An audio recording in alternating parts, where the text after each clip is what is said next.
नमस्कार मित्रांनो, जागृती चॅनलमध्ये आपलं स्वागत आहे. एका मुलाला अल्कोहोलचा खूप व्यसन लागले होते. एके रात्री तो झोपला होता. त्याचे आई-वडील त्याला एका रिहॅबिलिटेशन सेंटरमध्ये सोडून गेले. दुसऱ्या दिवशी सकाळी तो मुलगा झोपेतून उठल्यावर तो कुठे आहे त्याला समजेना. दुपारच्या वेळी त्याला पाहायला आलेल्या एका वॉर्ड बॉयला त्याने विचारले, "मी कुठे आहे? मला इथे कोण आणले आहेत?" तेव्हा त्या वॉर्ड बॉयने सांगितले आहे की हे रिहॅबिलिटेशन सेंटर म्हणजे डी ॲडिक्शन सेंटर आहे. तुला काल रात्री तुझे आई आणि वडील तू झोपेत असताना इथे सोडून गेले. आज तुला आम्ही असे बांधूनच ठेवणार आहोत आणि उद्या तुझं परिस्थिती पाहून तुला खुल्ला सोडायचे की नाही त्या बाबतीत आम्ही विचार करणार आहोत. त्या मुलाला खूप राग आला. "अरे, मला सांगून इथे आणायचे होते ना. सांगितले असते तर मी स्वतः इथे आलो असतो किंवा नसतो. मी सांगितलो असतो की मला इथे यायचे आहे का नाही, ते मी डिसाईड केलो असतो. माझ्या आई-वडिलांना कोण हक्क दिला मला इथे आणून टाकायचा?" असे विचार येऊन त्या मुलाला खूप राग आला. त्या दिवशी कोणताही माणूस दिसला नाही. दुसऱ्या दिवशी सुद्धा तसंच जेवणाच्या वेळी जेवण येत आणि कॉफीच्या वेळी कॉफी येतो. संध्याकाळी स्नॅक्स येतं. एकटाच आहे. दुसऱ्या दिवशी त्याला डोके दुखणे, चिडचिड वाटणे आणि येथून पळून जावे असे विचार येऊ लागले. तिसऱ्या दिवशी त्याला सिगारेट पिऊ, काहीतरी पिऊ, काहीतरी खाऊ असे वाटू लागले. काय केले तरी त्याला त्या रूममधून बाहेर येणे शक्य झाले नाही. दरवाजा बंद होता. अधूनमधून कोणीतरी जेवण आणून देत, कॉफी टी आणून देत. 4-5 दिवसानंतर त्या मुलाला त्याच्या आईवडिलांवर खूप राग आला. आता यांना क्षमा करायचे नाही. ते यापूर्वीही माझ्या आनंदी जीवनात खूप अडचणी निर्माण केलेत. मला कधीही मौज-मजा करू दिले नाहीत. माझ्या मित्रांसोबत मला कधी फिरू दिले नाहीत. सुखात असताना मला आणून या जेलमध्ये टाकलेत. यामुळे आता आई-वडील दिसले की त्यांचा खून करायचा, असे त्याने ठरवले. 2 दिवस आई-वडिलांचे खून करावे हेच विचार करत त्याने दिवस काढले.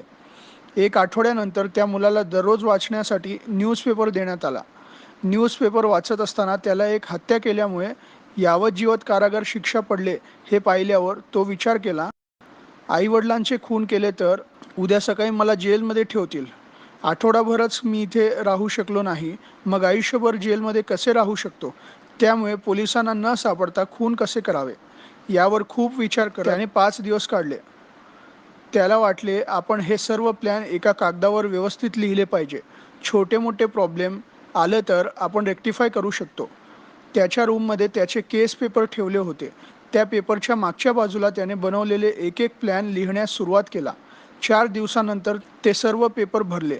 त्या मुलाला चेक करायला येणारे डॉक्टर्स, वॉर्ड बॉयज तो जे लिहीत आहे ते पाहतच आहेत. पण कोणी काहीही बोलेना. ते कागद लिहून भरल्यानंतर तेथे आलेले डॉक्टर म्हणाले, "काय रे, तू काहीतरी लिहीत आहे ना? तुला वही पाहिजे का?" लिहिण्यासाठी असे विचारल्यावर तो म्हणाला, "हो, मला एक नोटबुक पाहिजे. मी त्यात लिहितो." हे सर्व घडत असताना त्याला दारू पिऊ, सिगारेट पिऊ असे वाटणे कमी झाले. त्याला नोटबुक दिल्यावर पहिल्या पेजवर त्याने हेडलाईन लिहिले, "आई-वडिलांचे खून कसे करावे?" त्यानंतर 10 पेज सोडून दुसरा हेडलाईन लिहिला, "आई-वडिलांचे खून करून सुद्धा पोलिसांना कसे सापडू नये?" पुन्हा 10 पेज सोडून तिसरा हेडलाईन लिहिला, "आई-वडिलांचे खून करून पोलिसांना सापडले तर पडणारी शिक्षा कमी कसे करून घ्यावे?" या तिन्ही हेडलाईन्सच्या पुढे तो खूप विचार करून नवनवीन प्लॅन्स लिहिण्यास सुरुवात केला. यात 1 आठवडा संपत आला. आठवड्यानंतर त्या मुलाला त्या रूमच्या बाहेर असलेल्या गार्डनमध्ये सोडायला सुरुवात केली. तो मुलगा गार्डनमध्ये फिरत असताना त्याच्या पायाला एक छोटासा दगड लागून तो खाली पडला. त्याच्या पायाला आणि तोंडाजवळ लागून रक्त येऊ लागले. तेव्हा तेथे असलेले कर्मचारी त्याला त्याच्या रूममध्ये घेऊन गेले आणि त्याला जखम झालेल्या ठिकाणी डेटॉल वगैरे लावून पट्टी बांधले आणि त्याला गोळी देऊन झोपवले. गोळी घेतल्यामुळे त्याला त्रास कमी झाल्यासारखे वाटले. पण रात्री त्या गोळीचे असर कमी झाल्यावर त्याला जखमेच्या ठिकाणी दुखण्यास सुरुवात झाली.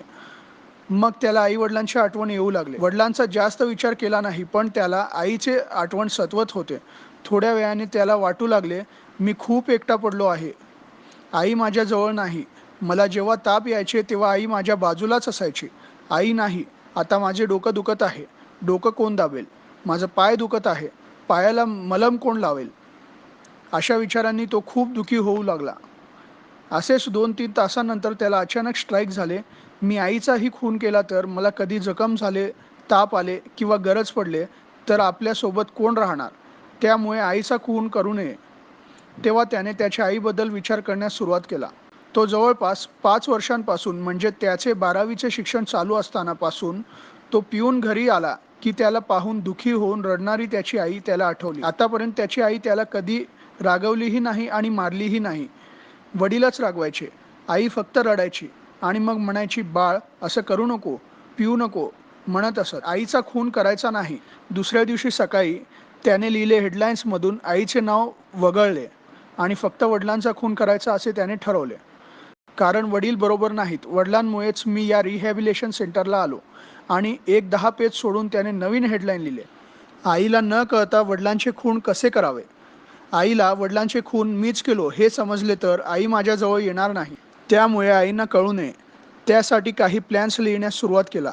रिहॅबिलिटेशन सेंटरमधून बाहेर पाठवण्यास 10 दिवस शिल्लक असताना त्या मुलासारखेच तेथे असलेल्या 10 लोकांचे एक ग्रुप बनवून आपण किती बदललो, कसे बदललो आणि अजून किती बदलावे हे एकमेकांशी तुम्ही डिस्कस करा असे सांगितले. तो मुलगा त्या ग्रुपमधील प्रत्येक व्यक्तीकडे पाहिला. त्याच्या वयाचे दोघे तिघे, त्याच्या वडिलांच्या वयाचे दोघे तिघे आणि त्यापेक्षाही मोठे लोक त्याला त्या ग्रुपमध्ये दिसले. पहिल्या दिवशी तो काही बोलला नाही. त्याच्या वडिलांच्या वयाच्या माणसाला विचारला, "तुम्ही इथे का आलात? तुम्हाला इथे कोण आणले?" ते खूप दुःखाने सांगू लागले, "मला माझा मुलगा इथे आणून सोडला. माझा मुलगा तुझ्या वयाचाच आहे. त्याचा आत्ताच इंजिनिअरिंगचे शिक्षण पूर्ण झाले आहे. मी खूप पीत असतो. माझा त्रास त्याला सहन झाला नाही म्हणून तो मला इथे सोडला." तो मुलगा म्हणाला, "अहो, असं कसं? कुठे पण मुले पितात, मोठे लोक पीत नाहीत. वडील लोक कुठे पितात? आमचे वडील पीत नाहीत ना." त्या मुलाचे बोलणे ऐकून ते व्यक्ती म्हणाले, "तुमचे वडील पीत नाहीत म्हणजे ते खूप चांगले माणूस आहेत. मी तसा माणूस नाही. माझी बायको कमवून पैसे आणले तर त्या पैशाने मी पीत असत. माझ्या मुलाला मी शिकवलो नाही. त्याला पाहिजे असलेले कुठलेही सुख बाप म्हणून मी त्याला दिलो नाही. त्याचे शिक्षणासाठी ठेवलेले पैसे सुद्धा मीच घेऊन दारू पीत असत. शेवटी तो कसं तर रोडवर बसून बाजूच्या घराच्या बाल्कनीत बसून अभ्यास करून आपले शिक्षण पूर्ण केला. आता जॉब लागून पगार आल्यावर मला इथे आणून सोडला आणि म्हणाला, 'बाबा, तुम्ही स्वतः बदला. मी तुम्हाला माझ्यासोबतच राहू देईन,' असे धैर्य सांगितला." तो मुलगा पुन्हा विचार करण्यास सुरुवात केला. याच वयाचे माझे वडील का पित नाहीत? का दररोज ऑफिसला जातात? सर्व काही मला वडील घेऊन दिले. मला नवीन बाईक घेऊन दिले. ते स्वतः एक second hand old model bike वापरतात. मला खूप कष्ट करून इंजिनिअरिंग कॉलेजमध्ये ॲडमिशन घेऊन दिले. प्रत्येक वेळी सणाला मला 2,000 रुपयाचे कपडे घेऊन ते मात्र 600-700 रुपयाचे कपडे घेतात.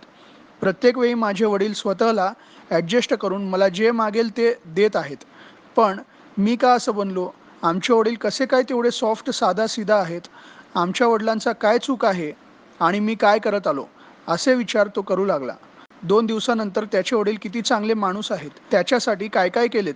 तो लहान असल्यापासून त्याचे वडील त्याला करू न दिलेले गोष्ट आठवल्यावर त्याला समजले त्या सर्व गोष्टींमध्ये त्याचेच मूर्खपणा आहे. वडील जे काही देऊ शकतात ते सर्व गोष्टी दिले. त्या दिवशी रात्री त्याला पाहायला आलेल्या डॉक्टरला तो विचारला, "मला अजून 2 नोटबुक पाहिजेत."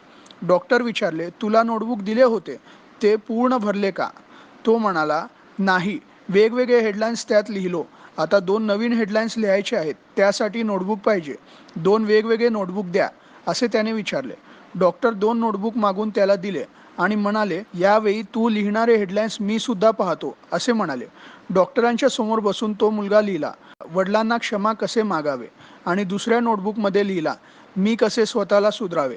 त्याच्या दुसऱ्या दिवशी डॉक्टर त्याला त्याचे पुस्तक देऊन, "तुला पुन्हा इथे यायची गरज नाही," असे सांगून घरी पाठवले. मित्रांनो, जागृती चॅनलचा हा व्हिडिओ तुम्हाला आवडला असेल तर लाईक, शेअर आणि सबस्क्राईब करा. धन्यवाद.